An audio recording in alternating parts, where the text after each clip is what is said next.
Le Lower East Side est désormais l'un des quartiers les plus en vue de Manhattan.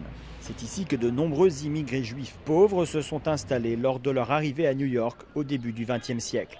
Voici l'un des derniers vestiges de ce passé. La maison Streit fabrique du pain azim traditionnel, le matzo, depuis près de 100 ans. Les matzos arrivent dans ces paniers. Et ensuite, ils sont déposés sur les tapis roulants par ses employés. Ensuite, ils partent à l'emballage. Alan Adler est l'arrière-petit-fils du fondateur. Sa mission principale, le respect des traditions. Pour rester cachère, le pain azim doit être cuit en moins de 18 minutes, car il ne doit absolument pas lever. Si jamais une machine tombe en panne, les rabbins surveillent avec des chronomètres. Si on ne peut pas redémarrer rapidement, alors il faut tout jeter et recommencer à zéro. Des règles strictes qui, selon Adler, n'entravent pas les qualités gustatives de ces matzos. À ma connaissance, nous sommes les seuls à stratifier le pain azim des deux côtés en même temps.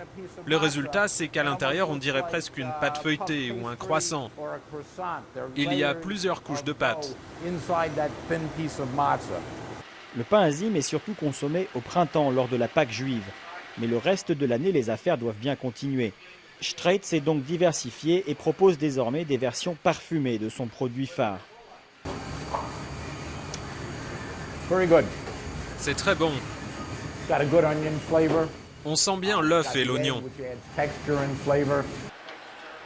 De l'eau de la ville de New York au four utilisé depuis 30 ans, l'usine Streit est unique.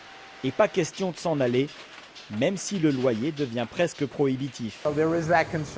Nous serions plus efficaces dans une usine flambant neuve. Mais est-ce que le produit aurait le même goût? Streit et son pain azim feraient donc partie du terroir de Manhattan. Les consommateurs semblent d'accord. La fabrique tourne à plein régime.